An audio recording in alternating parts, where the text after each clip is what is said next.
Hello everyone, my name is Joan Gracie and welcome to our Facebook Live event. I am the president of APA Solutions. We're a human capital consulting firm that is strongly ingrained in the belief of a brain-based methodology, which we're going to be getting into a little bit more. But I'd like to introduce my counterpart, Eric. I see we have some newcomers, so I always like everybody to know backgrounds and information. So Eric, if you'd share, that'd be wonderful. Yeah, so I am a strategic partner here for APA. I got my degree in behavioral neuroscience, my PhD at the University of Buffalo, with more of a background than in research, and now are trying to apply the research you see from the university, all the cool futuristic sciencey stuff, and now applying it to the business day-to-day operations. Yeah, that sounds like an accurate statement, and we certainly appreciate it because I actually just returned, and unfortunately Eric had a conflict, so he wasn't able to join me at this conference. But it was a Chief Learning Officer conference just outside of Toronto, which means, Eric, I didn't get to shop. No. So that was pretty devastating. I just want to put that out there. So my pocketbook was happy for that. But it was very interesting because I would say to you about 50% of the organizations were applying more advanced type of math and science applications. But again, it's always like this sliver, right? It's always like this piece of the pie, and never this macro of, how this command center actually operates, this one particular being, if you will. Right. So it was great to see it, but the kickoff was actually based in neuroscience. It was an individual from the entertainment industry. Her strategic partner ended up being her significant other, from the best that we could tell. Okay. But he was a PhD, but not in neuroscience. And I think, again, and I saw that there was a lot of activity after she spoke, so I wonder if there was some validity questions that happened with that. But it's great to see that, again, as we're moving more into these major metropolitan cities, that these concepts, these conversations are coming up about self-awareness. Right. And everything that I'm reading, when you're talking about those top traits, and I know that's always scary when I say I'm reading, because if it's on the internet and it's at Fast Company or Inc., of course it's true, Eric, it's absolutely true. But why do you think self-awareness, which everyone is saying is one of the most desired traits in leadership, why would you say self-awareness is important? Do you think it's important? Well, yesterday, I was mentioning this before, my friend and I have these scholarly conversations, probably do it about monthly as best we can, talking about some of the big controversial topics, both in research but also the community at large, and the business one came up yesterday. And we feel that there's this divide between the research process and the university process, which is rooted in integrity, or should be rooted in integrity. But at the cost of it is it's slow. It takes a long time, and we understand that people will spend their entire career researching one particular question and the questions that come from there. So it's this kind of perpetual cycle. You kind of never see the end of it. And the benefit, though, is that the work that comes from it is rooted in science. It's rooted in validity. It's rooted in truth actually coming out. Then we feel that, and again, I'm biased to it because I'm not rooted in the business world, but from our conversations and from what you just said there tends to be what's the quick and easiest solution? And I get it, businesses are designed for efficiency, and how do I get this problem done as efficiently as possible and as successfully as possible? But I think sometimes then there's the sacrifice of doing your own homework and research to really figure out who you are and what you bring to the table. And I think it's just a lot easier for people to say, this is the way I am, it's worked for me so far, why would I change? Mm-hmm. But understanding, though, that all the while technology has changed, our generation has changed, our culture has changed. What are you doing to now be the innovator in this time right now?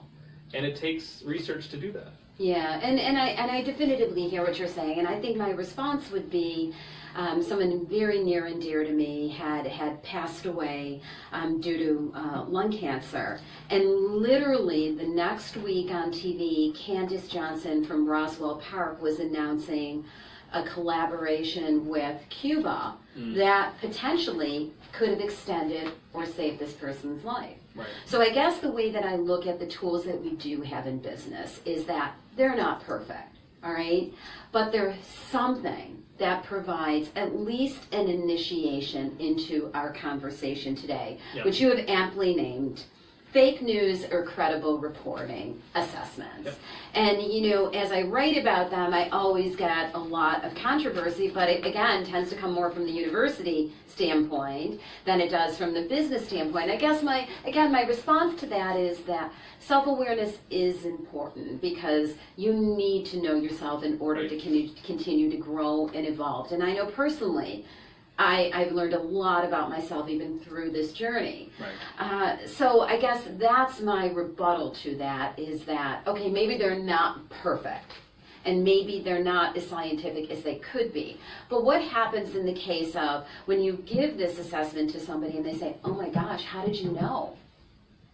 Like, what are your thoughts on that besides your smirk, besides your PhD smirk? I mean, it's a topic that comes up. So the behavioral neuroscience, depending on what institution you go to, can be either in a psychology department or it's in a biology department. And in mine, it was in a psychology department with a lot of collaboration with the neurosciences. So there's always these kind of myths that we try to debunk in psychology. And when we look at things like your astrological sign or fortune telling, Chinese fortune cookies, for example, there is the assumption that I read this and it's so ambiguous that yes, it's applicable to you, but we never think who else is it applicable to. And if it really was my fortune that was now being predicted, then it should be specific and unique to me. And that's where then I think sometimes that question with the assessment is also related to. You give someone a whole series of questions, and a good assessment, a great assessment, is like a picture. The picture accurately tells you what is that person like at that moment that they answered those series of questions. Those questions should now be able to do things like predict some future outcome specific to that individual. Or they should be able to make that outcome specific to the person who took that test. If it applies to everyone, yes, you're assessing, but what are you then assessing? What are you actually measuring? And is it congruent with what you said it's supposed to measure? This topic of what we call validity. Mm-hmm. The challenge is that a lot of times you'll see that when people talk about assessments, they use the term reliability and validity interchangeably, and that is not the case. It's so important to be aware that those are not the same thing. And the best analogy would be, let's say if I have a scale at home. The scale is an assessment, right? The assessment is designed to do is tell me how much does this thing weigh. If I step on it and it says now 400 pounds, I step off of it, it now says 100 pounds, I step off of it, I go on back and it says 800 pounds, that is not a reliable assessment because it doesn't give you consistent results. Mm-hmm. Now at the same time, I could go on there and it could read 100, 100, 100, and 100. That's a reliable assessment, but as you can tell, I don't weigh 100 pounds, so that is not a valid assessment then. Mm-hmm. What a lot of times I think you see people see is that because I now am getting consistent results, then they must be accurate. That is not necessarily the case. You know, what is it now that those results are actually telling you? And I think a lot of times that question isn't answered. Mm-hmm. It's I do it, I give this company the disc, I give this person this assessment that we created, and then that's it. I just trust the results blindly. Whereas you used to do that in the research world, you would be scrutinized like crazy because that's just a tool. It's a way to help you solve the problem, but it's not the solution. It's not the answer. Mm-hmm. It's how you interpret those answers that's where the value of your paper, your project comes from. Mm-hmm. And I think that's what's missing. I think that's a big divide between the two. Mm-hmm. And again, it should be interesting to see, you know, as we continue to collaborate, how more of that clarity comes out. Because my only baseline is comparing it to, because when they talk about the assessments, the way that they describe it is a tool for awareness. Mm-hmm. It's a tool. Yep. And again, what I found is people go through that experience is that they have now this outside opportunity to utilize math and science in a way to say, as this tool has brought and reinforced some of the things that are affecting me in my work. And I think that's how then we use it. We are just not an assessment company. We are an assessment company now who takes that tool and says, are you finding this to be a problem? For example, a general manager is having a ton of disengagement with his management team. And what he found out through the assessment is that he didn't allow them to think. He was micromanaging, he was doing a lot of things that were causing disengagement and turnover.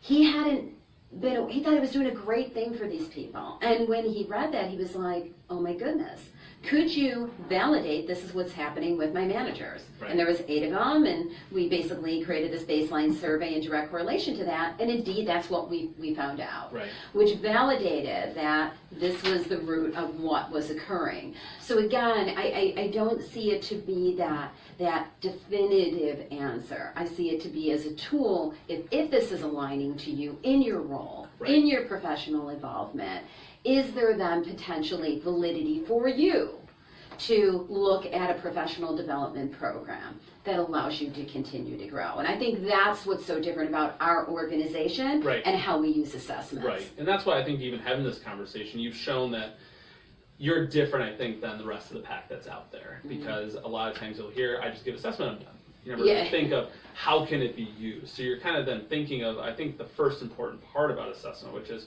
it is a tool in some sort of process or plan that you plan to implement. My opinion is that, and again, it's my opinion, but if you don't plan to use the results of the assessment, don't waste someone's time. It's like a survey, right? Freaking don't ask. Don't do it, ask. You're just going to now make yourself... You found out you suck, you shouldn't ask. You're not going to do anything with it, But what's also then important is that, are you now using the right tool in regards to that plan? And I think sometimes just because an assessment says it's something, do you know that it's accurately telling you these results that are going to fit in with your plan? So the example that you just gave was really interesting because, so you give this individual who's currently experiencing troubles in assessment. Are you now essentially, though, priming that outcome to reflect in those data results exactly what was already happening in that situation? Why not give it to someone who isn't experiencing these managerial issues, give them the same assessment, and you should now see their scores be different.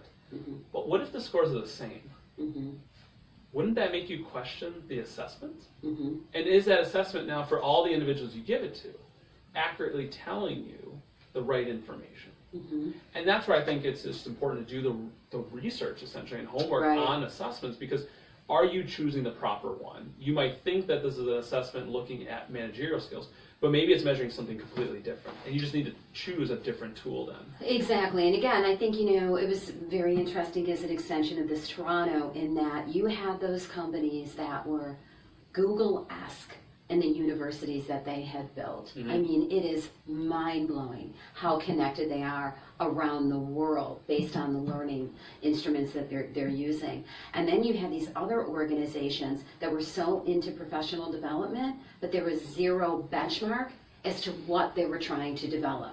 Right? So I'm gonna, we want our leaders to be enhanced in what? In innovative ideas, in accountability. What are you looking for them to be enhanced in? And I think again that's part of the difficulty that an assessment has, is that it conjures up this information, but how do I align this to professional development? And to your point, does it work? Which is why we customize what it is. We get to the outcome first, and frankly I never did that until I started to work at the university. I never did that. I never talked in outcomes. It was just like, you need to do this, fine. But now I'm like, what are you hoping to accomplish from this? Professional development, great. What does that mean? Hook, line, and sinker. What does that mean? And I think again, using it as some type of benchmark, and that's why when we offered the motivators to our listeners today, because motivators, that why is that limbic part of our brain, that connection of purpose, if you will. So many people have taken an assessment, not leveraged it, used it inappropriately, a lot of things that I'm not proud to report about. But I wanted this motivators because I do think that it's important, again, to start raising this question of, what is potentially going on within an x-ray? Is it a perfect x-ray? Okay, well, that's yet to be exactly determined, right? But it is an x-ray. Correct. Right? Just like the functional MRI was just a mistake of the MRI, but now we can see so much more based on that, right? Right. So I think that, as we're looking at these motivators and the why you do things, I think for our listeners, it allows them to kind of look and say, am I in the right place in space? Yep. Right? Yeah. Is there a reason why I'm feeling a disconnect or a purpose? Or, now that I better understand my motivators, now I see maybe why I'm so engaged in this one aspect of my job, but not my other aspect of my job. Right. So would you kind of describe motivators for more of that, that your space? So I think maybe an analogy would help with this. So you talk about professional development, and for every individual, the professional development is so different. Right. Is it that I want to develop my soft skills? Do I want to develop my Yes. work ethic, my analytical ability? So it's different for every person. Right. So I think one way to maybe bring everyone together is, let's say it's a diet. So we want to now lose weight. Mm-hmm. And the diet plan then would be our plan for professional development. The assessment would then be analogous to, well, how are you now going to lose weight? Are you now going to lose weight by eating more fruits, more vegetables? Are you going to work out? That's where then it depends on where you kind of want to see yourself aligned with, what's going to be best for you, if not all of those. And that's something that's important with assessment too, is that think of it as a single dart in playing darts. Like I don't want to put all of my money on one. Let me get multiple throws. And so multiple assessments are extremely effective, or more effective at that point. But then to the same token about then, how exactly could these be used, and how could these motivators come into play? What I would then essentially look at this as, we're biased in what we think about ourselves. What's nice then about a good assessment is that it is like an x-ray, and that it does give us, or hopefully should. Mm-hmm. The goal is to give you now an accurate, objective, unbiased evaluation of yourself, if it's a perfect assessment. And then with those results, you can now see where your relative strengths and weaknesses are, and then from there, now have evidence to help either drive you in a certain program, or is it now where you find a career in a certain pathway that's congruent with what your strengths are, so that this way you can kind of have more data to help you make these decisions, because we know our gut instinct isn't always correct. This now provides us a more objective snapshot. Excellent depiction.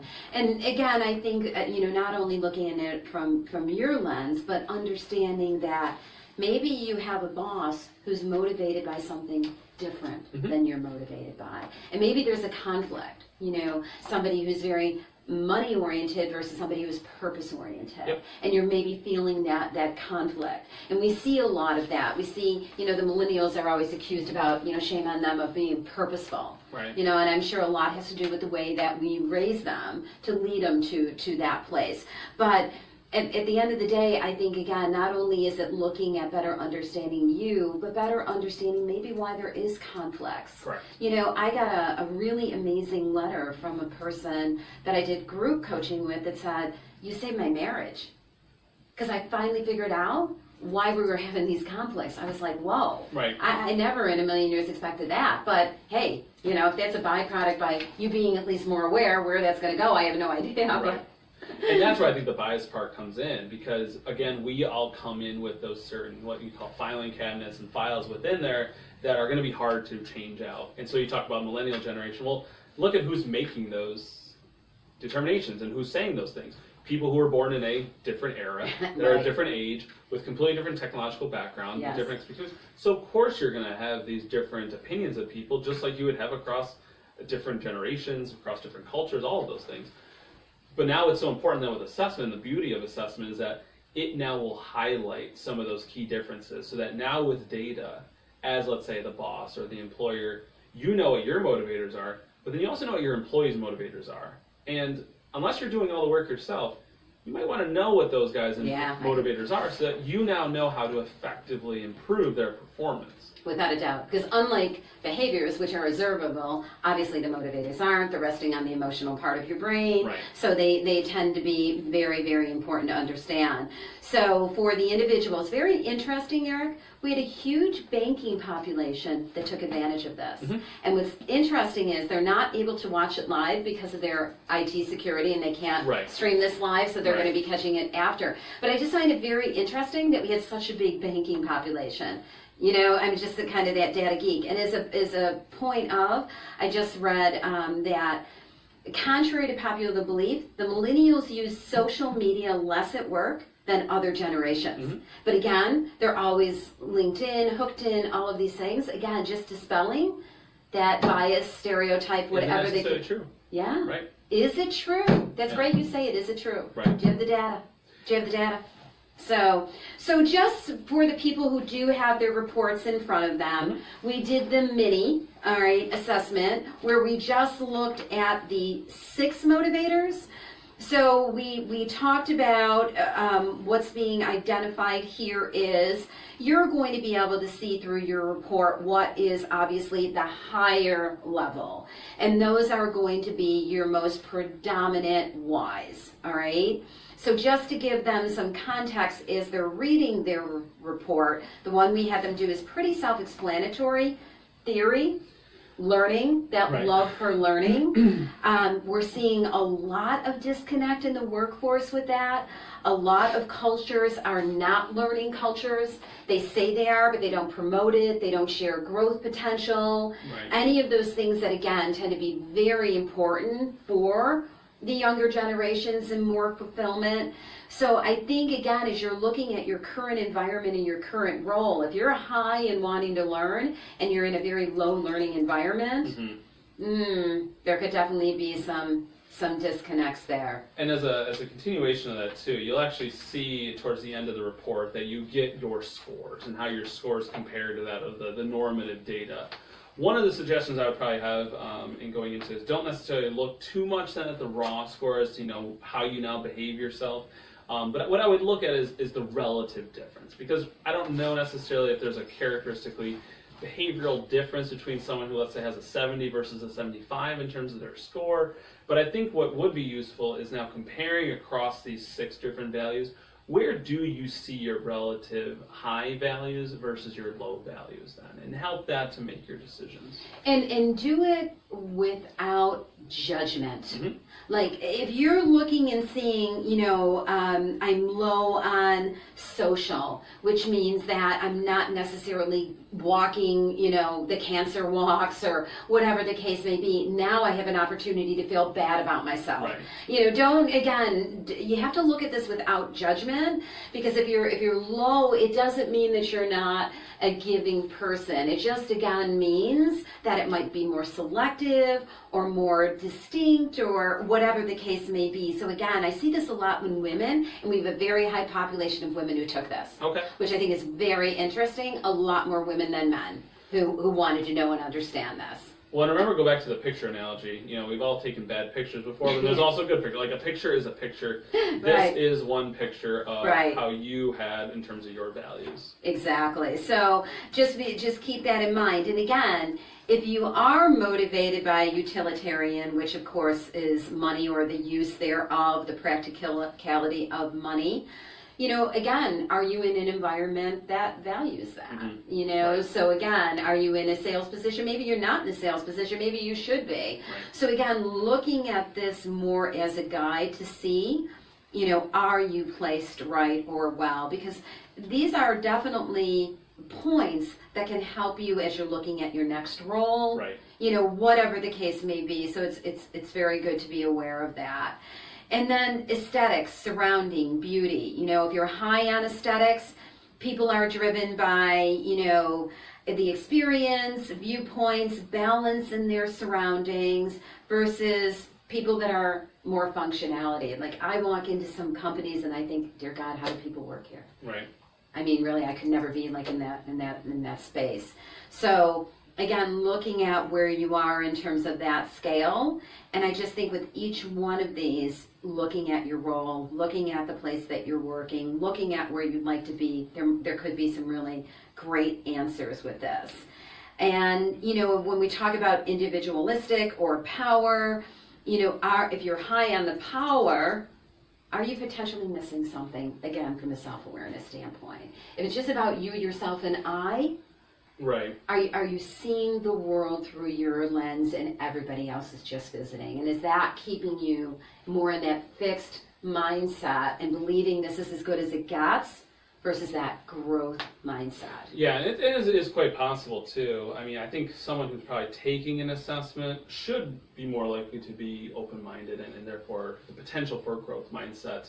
I would say looking at this is more of a reflection of what drives you to do these certain things. And if it is more power, maybe it is something where you like to be the entrepreneur or you like to be the kind of go-getter, the high up, the CEO because of the power status it holds. And that's just important then to know in terms of your career trajectory and where you want to go, maybe what certain positions allure to you. And without a doubt, and when you're talking about that strand, right, just this one piece, if you will, you have to align it too. If you've taken a DISC assessment, compare your DISC assessment to your behaviors. Right. If you haven't, we have a great summer class on behaviors. But again, the behaviors are, you know, the how you do things, the motivators of the why, and all of this is just so intricately blended together to give you that outcome. Right. And I think that's where the take-home message for today is that you're going to insist on that damn take-home message, aren't you? Well, it's just these are tools, and if you Yes. want to effectively use them, I think you need to then rely on people who understand assessment and the basis of assessment and why you do assessment and how to use assessment. And if you're just giving it so you can now check off something that you did on your annual report, that's not assessment. It's collecting data, but also using data and how to make it effective changes as a result of assessment.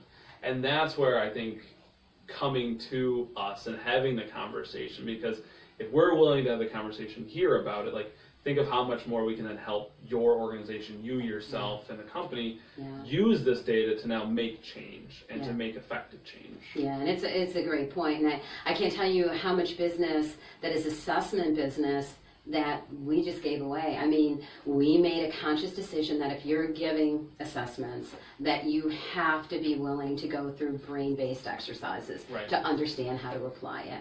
But yet we see, even within the confines of our assessment company, people who just are millionaires just giving enough information. And is it enough information to be dangerous, or is it enough information to be impactful?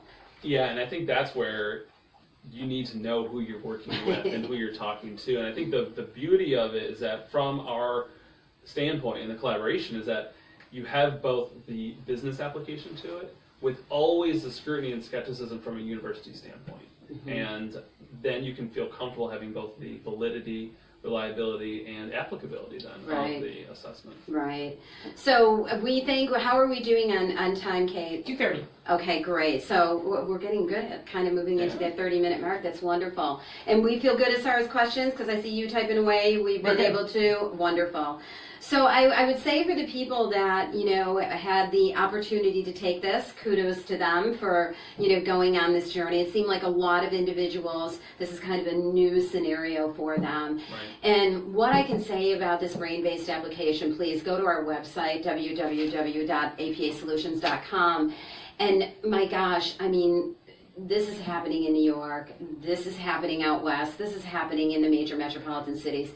If you are looking for a competitive advantage for your internal customers, it is crazy how quick this information resonates with them, because they understand it's rooted in science, not opinion. Right. And it's just important then that you know the credibility of the people that you're working with. And you're absolutely right. You can create an assessment in a half an hour, afternoon, but it doesn't necessarily mean that it's valid. And it's so important then that you're able to trust the people you work with, to scrutinize the work that you're doing, and then really how to effectively use it. So many people could have the same exact assessment, DISC assessment, but not understand actually how to apply it and how to interpret it. And that's, I think, very important in the whole process. Yeah, it's kind of like putting that app potentially on a computer that isn't updated to even accept it. Right, exactly. And then at that point you question, why did you even do the assessment? Yeah, well, because it was the flavor of the month, and that's really what you alluded to. Yeah. We just see so much of that. Let's do some training. Right. Let's do some behaviors, whatever the case may be. So wonderful. Yeah. Always a pleasure. Yeah, Always you. a great learning experience. Thank you, our producer and note taker. So we appreciate your collaboration in this cause. So we'll look forward to chatting with you, and certainly use any of our social mediums if there's a topic that you'd like to discuss or whatever the case may be. And thank you again for spending some time with us. Absolutely.